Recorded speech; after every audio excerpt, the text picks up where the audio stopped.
My name is Sophia Brown. I'm 29. If you asked anyone in my family what I do, they'd say I keep the list. I remember birthdays, oil changes, the dentist plan, the exact date poison ivy showed up on Naomi's ankle the summer she taught herself to juggle 4 kids and 2 jobs. I am the one who answers the 3 a.m. text because somebody had to, the one who learns to ship money across time zones with my eyes closed. It's not grand. It is ledger work, small, steady, invisible interest that accrues until someone tells me to pay the whole account at once. Eric Nelson met me between bakery shifts. His parents own the little shop that smells like brown sugar and yeast, and he smells like the place he came from, warm and simple. He makes jokes that land soft and true. He folds his crinkled napkin into quarters and keeps it in his back pocket like a talisman. He says please to strangers and remembers everyone's coffee order without being asked.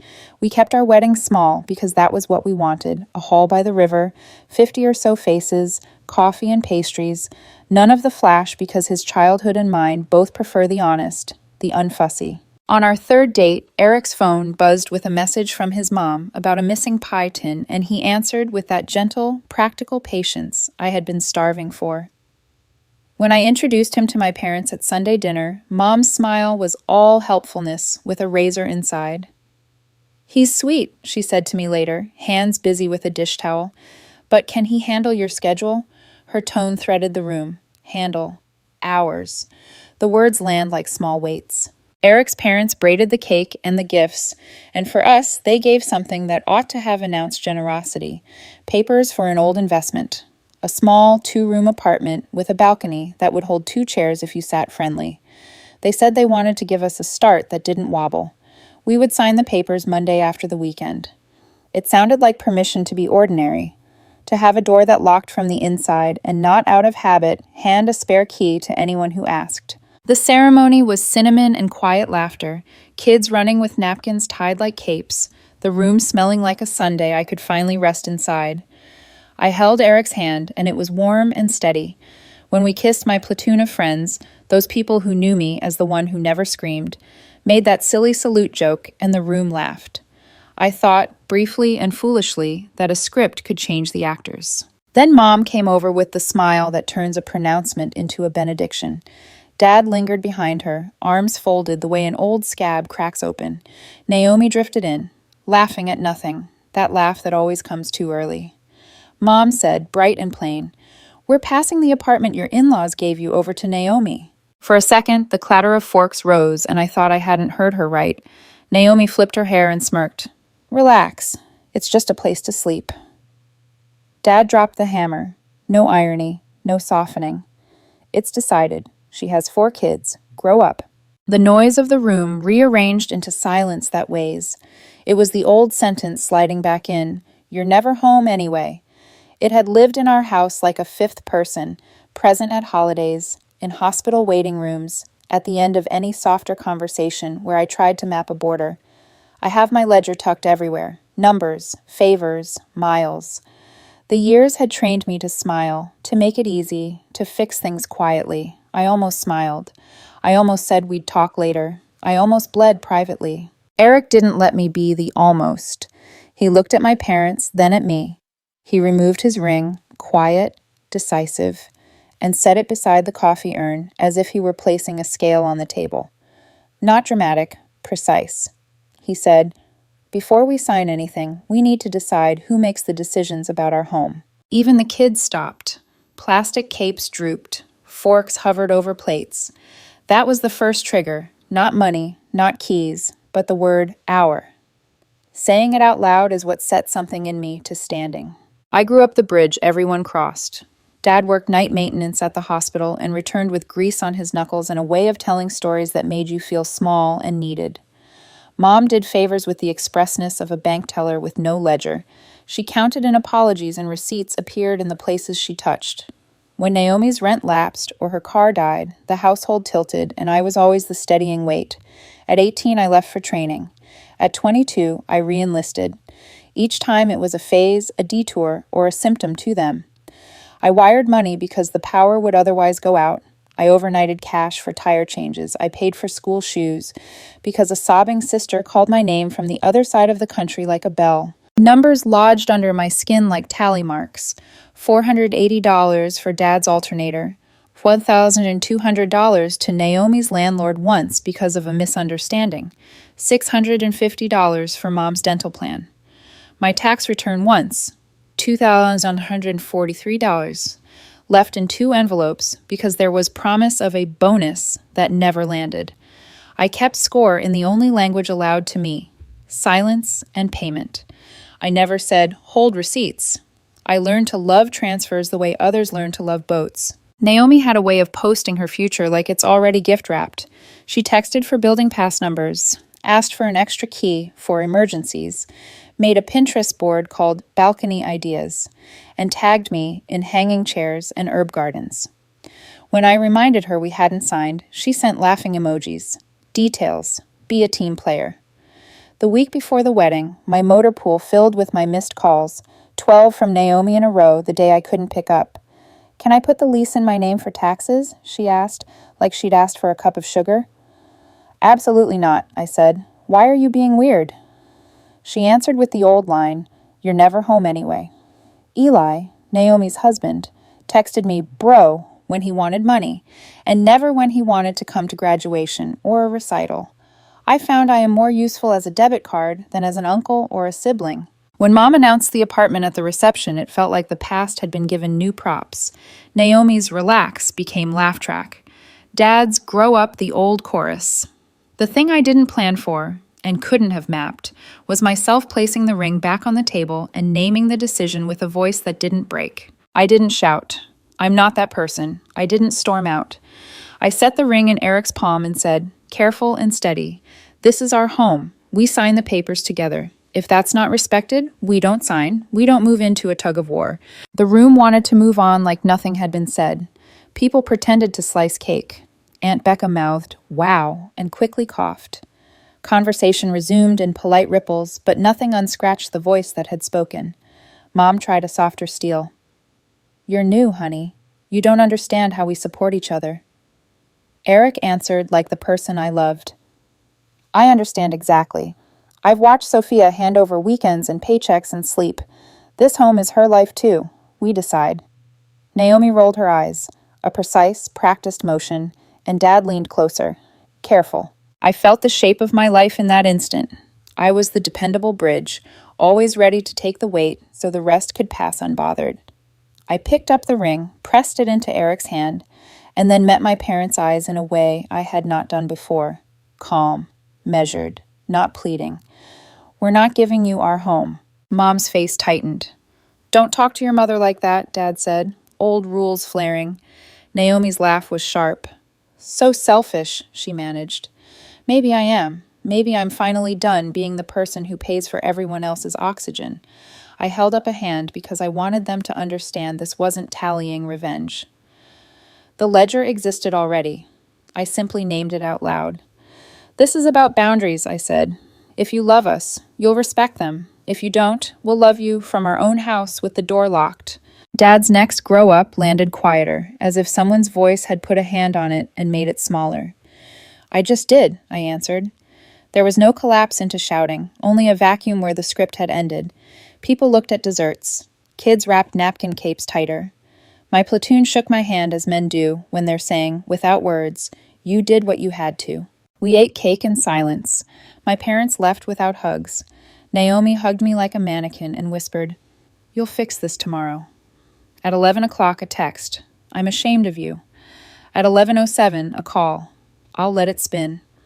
Naomi texted a photo of her children with, if you love me, prove it. Guilt arrived on my phone like a weather pattern. Eric and I ended up that night in the back of his dad's van with 2 leftover rolls and a thermos. We laughed until it turned into the kind of shaky breath you take when your body is still on alert. It feels like I took off a pack, I said. Eric squeezed my hand. It will feel lighter and then heavy and then lighter, he said. Waves, he called them. He was right. The next morning, the manila envelope was in his hands and warm as if it held a pulse. We signed on Monday in an office that smelled of lemon cleaner and old paper. We walked outside with the paper future and looked up at the building. A pigeon looked down like it had seen this kind of family before and was unimpressed. On the fridge, back at my parents' house, there was still a list, but now my name sat under chores that had been written for me long enough that the ink looked like a map. Jacob, call power company, only it read Sophia, call the power company. I noticed it and felt something click that wasn't a lock so much as a new hinge. I set my palm on the manila envelope and felt the weight of what we would keep. We signed in an office that smelled like lemon cleaner and old paper. The clerk said, "Congratulations," with the exact cadence of someone who has said it 1,000 times and is practiced at not believing it. Outside, the sun felt ordinary and a little miraculous. Eric held the manila envelope like a talisman. I kept imagining the tiny balcony and 2 chairs, the way a locked door would feel when no other set of hands had a right to it. The first week was small, domestic victories. We climbed the second-floor stairs with 2 chipped mugs, a mismatched set of sheets, a crooked curtain, and a cheap table we bought from a man named Igor who insisted on carrying it up while he told us about a cat that used to sleep on it. He wrapped the table in newspaper and said, "This table held someone's breakfast for years." I liked the idea that our ordinary meals would sit on a surface with history. We ate pasta out of the chipped mugs and washed the dishes together and argued about a squeaky faucet and laughed in the middle of it. I learned the minute comforts are not the absence of life, but its shape. Then we returned to my parents' house because family tribunals are habit, and habit holds more force than logic. Mom had the living room arranged like a courtroom, Dad in his chair, Naomi with a notebook and a pen like she was chairing a committee. The TV was on mute and we all pretended it was background. The real program was the list on the fridge. Sophia, call power company. Sophia, fix sink. Sophia, pick up Naomi at 2 p.m. The ink was fresh. The assumption had not changed because the words had been unspoken until this strange weekend. "We'll do this quickly," Mom said, as if speed would make the verdict kinder. "Naomi can occupy the unit for a year. We'll revisit then. You're never home anyway." The old phrase fell into the room like a stone. It had been the solvent that dissolved my refusal for as long as I could remember. I kept quiet for a second and then realized silence had cost me too much. "No," I said, "we are not giving you our home." They offered alternatives with the tone of people arranging furniture they believe belongs to them. "Pay us $1,500 a month for 12 months, they said. "Below market, just consider it an uncle tax." The language of leasing disguised entitlement as charity. Naomi's eyes were wet, but I knew the performance. She had learned to make vulnerability look like a compass everyone must follow. Eric did not speak like a lawyer.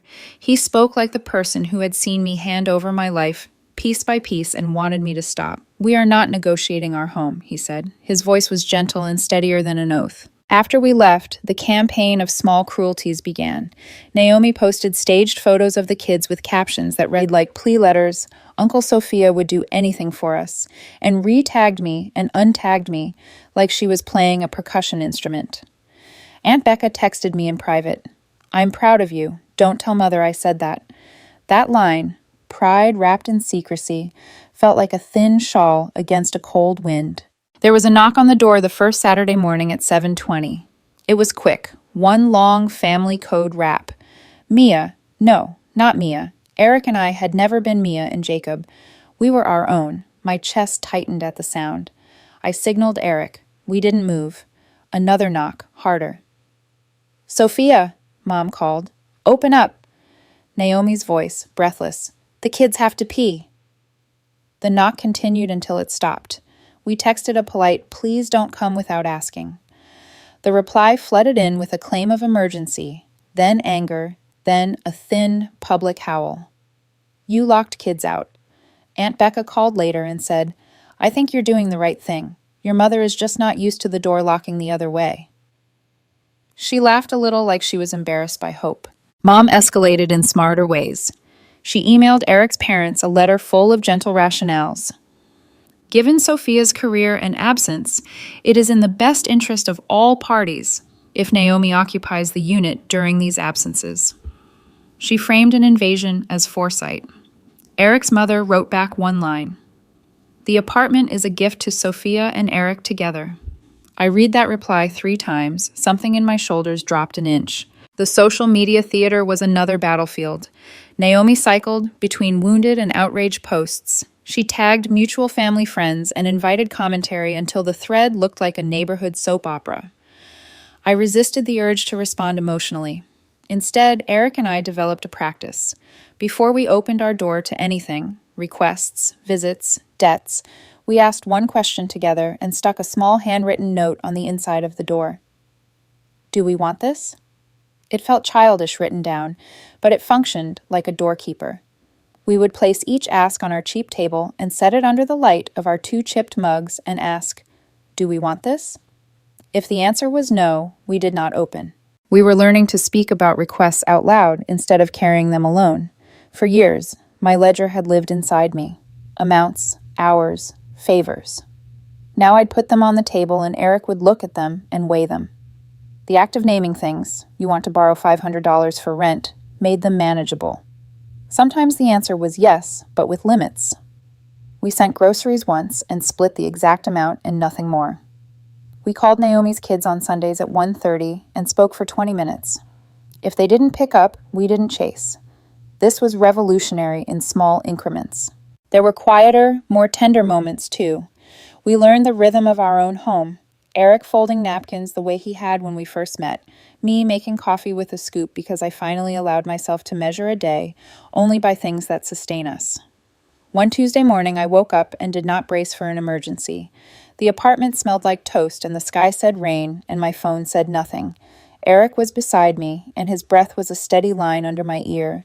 Ordinary felt like a miracle. I started to see how much of my life had been automatic. Saying no felt less like theft and more like maintenance. I began to carry the ledger outward, not as a weapon, but as a record. Dates, money, time. Not to shame, but to clarify. To show where support had become an expectation. The ledger freed me more than I expected because it turned nebulous guilt into concrete choices. Still, the family kept trying. Naomi drove by once and left a note on our doormat. We can work this out. The line was performative, and I didn't engage. Mom called more times and sent messages with little prize-like emotional barbs. Your father's blood pressure went up 14 points today. The currency of illness is power in our house. I would not trade our front door for anyone's comfort unless it was chosen. One afternoon, I ran into Mom at the grocery store. She looked smaller, hands around a cart like it might float away. Are you happy? She asked, soft and tired.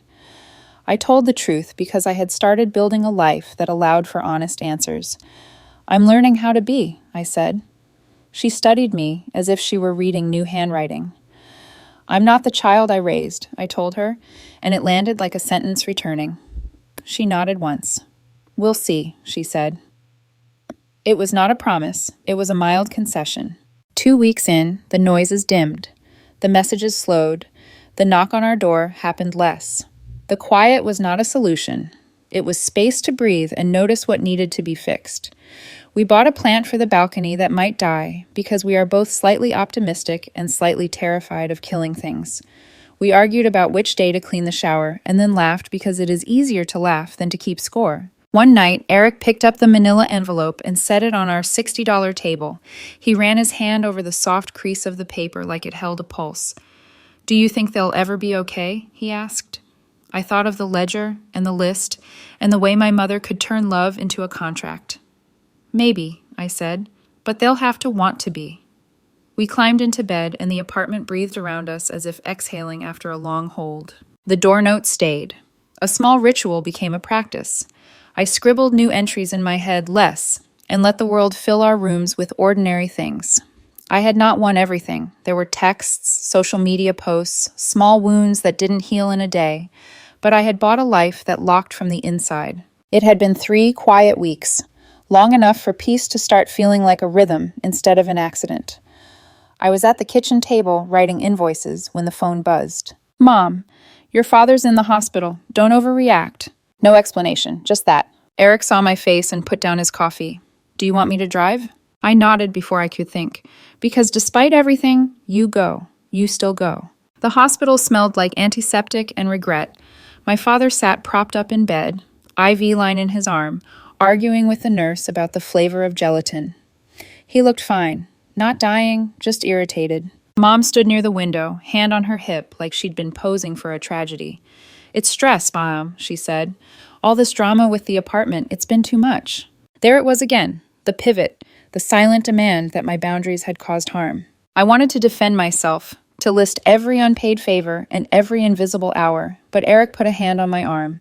It was a quiet don't. So I smiled and said, "I'm glad you're feeling better, Dad." He grunted. "Would feel even better if the family could just get along." Translation: if you gave up. Back home, I sat on the floor and opened the drawer where we kept the old envelopes, bills, receipts, evidence of all the quiet wars I'd survived.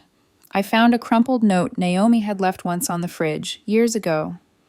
"You're the responsible one. You'll handle it." That was the curse, wasn't it? The title of responsible one sounds noble until you realize it's just a crown of unpaid labor. I tore the note in half and threw it away. Not in anger, just in maintenance. A week later, Naomi texted, "Naomi, the kids miss you. Can we come by Sunday?" And me, "Just you and the kids?" Naomi, "Yes."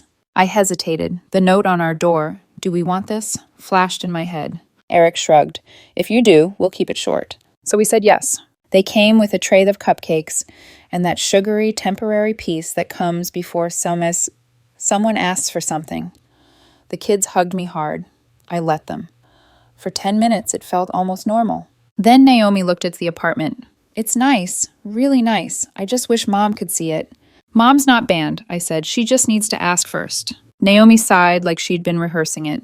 "You've changed, Sophia. You used to care more." I met her eyes. "I still care. I just stopped volunteering for pain." That ended the visit. Politely, quietly. That night, I sat by the balcony with Eric. The city below was a soft hum of other people's stories. I told him something I hadn't said out loud before. When I was younger, I used to imagine moving away would fix everything, but I think I just needed a lock. He smiled. "You didn't need distance. You needed a boundary." We sat in silence for a long time. There are silences that are punishment, and silences that are healing. This one was the second kind. 2 days later, a letter arrived. No return address, but I recognized my mother's handwriting. Elegant, tight, deliberate. "Sophia, families are supposed to share. You've made everything so cold. I hope one day you understand that love is not ownership." I laughed, because that was exactly the lesson I'd been trying to learn, only in reverse. Love isn't ownership.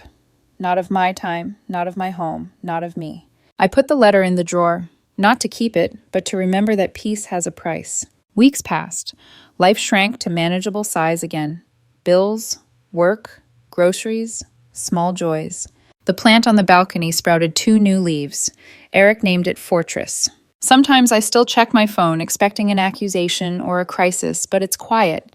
The silence is heavier than noise at first, but then it becomes music you can live to. One night, I asked Eric, "Do you think it's cruel that I don't want to fix them anymore?" He thought for a while.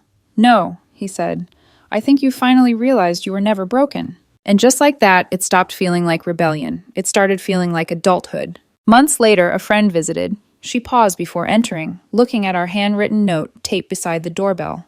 "Do we want this?" She smiled.